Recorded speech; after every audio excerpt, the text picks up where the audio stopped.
Malam semua Bapak Ibu sekalian. Thank you udah join di acara malam ini. Buat yang baru pertama kali ikut, ini acara apa sih gitu ya.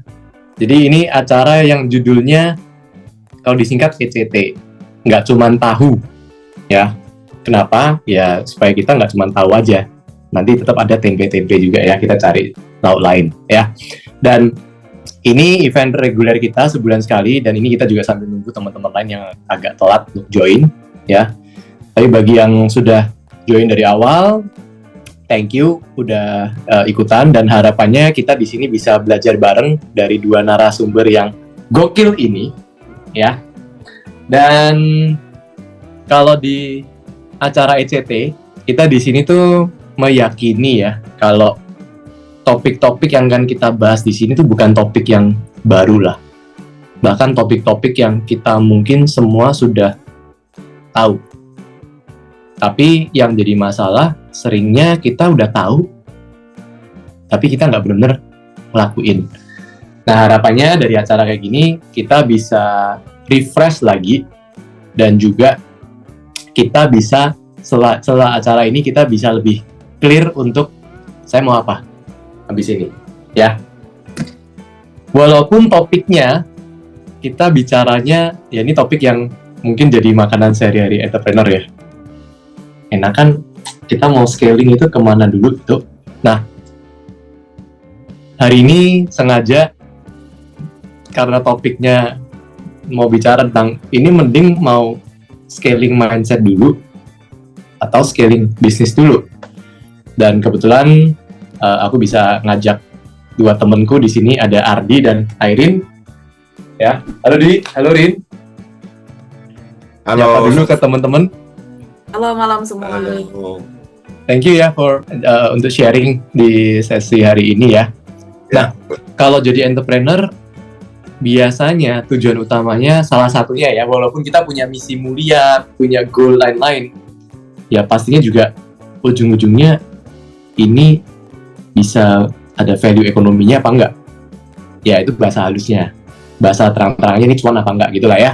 Nah, tapi dalam perjalanannya, seringkali entrepreneur itu bahkan, ya kita nggak usah ngomong entrepreneur lah, bisa jadi kita sebagai profesional juga akan menghadapi situasi yang kita ini apa sedang mentok ya. Kitanya yang sedang mentok, atau sebenarnya tempat kita bekerja ini yang mentok. Atau malah, ya baik lagi, something is wrong gitu. Nah, apa yang keliru? Nah, di sini kita nggak akan bicara mana yang benar, mana yang salah, tapi kita mau coba dengerin perspektifnya dari teman-teman, dari Airin dan Ardi, dari pengalaman mereka menjalankan Beta Studio gitu ya. Nah, Ardi, Airin, boleh coba kenalan dulu ke teman-teman biar teman-teman tahu, boleh ceritain background-nya. Silakan. Oke, makasih Koji. Selamat malam semuanya. Perkenalkan, saya Ardi dari Beta Design Studio, dan ini istri saya juga dari Beta Design Studio. Kurang lebih sedikit background. Kita memulai usaha ini agak lucu. Saya asli Kupang, dia asli Jakarta, tapi bisnisnya kita di Surabaya. Dan bisnisnya ini juga kita start dari masih pacaran sampai sekarang udah menikah gitu loh. Jadi kurang lebih itu bisnisnya kita. Bisnisnya kita bergerak di bidang desain arsitektur, desain interior, dan juga produksi mebel. Produksi mebel sekarang ini lagi pengembangan dari konvensional workshop ke manufaktur. Kurang lebih itu sih background story-nya kok. Oh, oke. Wow, aku pikir Airin Surabaya loh. Jadi Airin Jakarta. Dari Jakarta. Ardi Kupang. Oke. Sebelum kita masuk ke pertanyaan ini penasaran. Ketemunya di Singapura. Oke. Berarti memang udah sempet tahu siap kota gimana gitu ya. Jadi background culture-nya juga pasti banyak lihat ya. Walaupun sekarang akhirnya menetap di Surabaya. Oke. Ardi atau Airin bebas salah satu bisa share dulu. Jadi tadi kan awal mulainya udah dari zaman pacaran. Berarti ini sudah bisnis yang sudah berjalan berapa lama? Itu pertanyaan pertama. Dan apakah ini bisnis pertamanya kalian berdua? Atau sudah pernah ada beberapa usaha sebelumnya? Ya ini satu pertanyaan tapi nyabang. Iya. Ya, oke. Airin. Kayak bisnisnya kita ini udah dari tahun 2016, dari pertama kali pacaran. Jadi begitu lulus kita memang langsung memutuskan untuk buka company dan bertahan sampai sekarang. Totalnya itu sudah 8 tahun. Bisnis sebelumnya kita berdua itu kos-kosan. Kos-kosan, tapi kita makelaran kos-kosan, bukan punya kos-kosan. Kita makelaran kos-kosan waktu masih kuliah, dari masih pacaran juga itu. Soalnya itu satu-satunya kerjaan yang modalnya cuma pakai mulut sama handphone waktu itu. Jadi kita cari student-student yang ada di Indonesia yang mau sekolah di Singapura. Kita cariin orang-orang Indo yang punya unit di Singapura yang mau disewain kamarnya. Jadi setiap liburan di Singapura kita pulang ke Indo, kita kelilingi semua agen pendidikan. Di mana waktu itu UMR mbak-mbak di kasirnya itu masih 2,5, 2,6. Tapi satu anak itu masukin student ke kita, satu mbak itu masukin student ke kita, itu kita kasih mbaknya komisi 3-4 juta gitu loh. Sedangkan kita komisi 100%. Oh wow. Gitu. Oke. Berarti bisa dibilang dari zaman kuliah sudah jiwa entrepreneurnya udah jalan lah ya. Kepepet. Oh oke. Lebih seru kuliahnya atau lebih seru entrepreneurnya nih? Dua-duanya sih. Oke, berarti bisa dibilang Beta Design ini adalah usaha formal ya. Bisa dibilang bukan yang makelaran, tapi ini adalah usaha pertama yang di start bareng-bareng sampai sekarang. Betul. Oke, interesting. Pertanyaannya, ini pertanyaan yang lumrah di kalangan entrepreneur ya. Iya. Pernah berpikir untuk nyerah nggak? Awal-awal sering. Sekarang? Sekarang udah enggak. Sekarang udah enggak. Oke. Airin. Kalau Ardi? Ya, soalnya kita tuh sering mau menyerah tapi gak ada alasan untuk menyerah juga gitu loh. Soalnya kita tetap tanggung jawab gitu. Rumahnya orang gak sampai selesai, kita gak mungkin kabur kemana juga gitu loh. Jadi alasan menyerah. Soalnya kalau kita tuh waktu itu mau menyerah tuh di bagian, kan kita interiornya kan ada desain, ada produksi. Kita mau menyerah produksi karena sejauh ini kuliah arsitek itu ada, kuliah desain interior itu ada, kuliah kontraktor sipil itu ada, tapi kuliah cara ngurusin tukang untuk bikin mebel itu gak ada gitu loh. Jadi memang kita punya orang tua juga gak ada yang basicnya jasa, mereka basicnya dagang semua. Jadi ya begitu sudah. Learning by mistake. Berarti sama sekali nggak ada background orang tua atau keluarga yang di bidang furniture. Kuliahnya kalian adalah arsitek dan interior. Interior aja. Oh, oke. Ini aku mau spesifik nanya Airin karena tadi ada satu statementnya yang buat aku mungkin teman-teman di sini juga bisa relate ya. Dulu awal-awal sering mau nyerah, sekarang lebih jarang kepikiran untuk mau nyerah. Boleh tahu nggak apa yang bedain dan apa yang sebenarnya waktu itu bikin mau bolak-balik mikir mau nyerah di awal? Oke, dulu tuh pengen banget nyerah di awal, soalnya kita nggak ngerti kita ini ngapain sih. Terus kita kan juga, yang tadi kita bilang ya, kita kan jurusan interior, desain gitu. Kita nggak ngerti cara urusin tukang yang bener ini kayak gimana sih. Terus yang kedua, cara kita mengatur kontrol produksi itu kita nggak ada yang ngajarin. Jadi seringkali, misalkan dulu itu kita pernah ya mengacaukan proyek juga sih. Nah itu, karena kan nggak ada yang ngajarin, itu yang bikin kita kayak, aduh kok kita nggak bisa controlling orang, kita nggak bisa controlling resiko yang akan terjadi gitu. Itu yang bikin kita down. Tapi semenjak kita ya kita kan pasti run bisnis, kita belajar dari kesalahan, terus kita juga tukar pikiran, ketemu komunitas yang baru. Pada saat itu sih aku join IOA ya. Terus jadi aku tahu cara controlling people itu gimana sih? Cara mengatur keuangan itu bagaimana sih? Jadi di saat aku udah ngerasa aku mau lelah, aku ingat lagi, kenapa aku start bisnis ini? Gitu. Oke. Jadi di awal-awal itu yang bikin nyerah karena bisa bilang gini nggak? Bikin nyerah itu karena kita kurang ada know-how-nya Ya kita Di- nggak tahu how. Dan sekarang yang bikin bisa lebih jarang ada kepikiran nyerah itu karena sudah tahu reasoningnya bisnis ini apa. Oke, itu kita aku dulu, itu juga aku bakal gali, aku bakal nanya. Nah, cuman sekarang dengan perjalanan 8 tahun dan kalian dari pacaran sampai akhirnya tetap sekarang ini start bisnis bareng, Ya, bisa dibilang pasti juga ada perbedaan personality sebagai personal juga sebagai puncak tertinggi perusahaan. Kita nggak bahas personal, kita bahas as a professional ya di sini. Boleh di-share nggak? Dan kalau memang nyaman untuk di-share, apa yang sebagai partner kerja, apa sih chance konflik terbesar yang menurut kalian perlu teman-teman yang lain ini entrepreneur atau calon entrepreneur itu pahami dari awal?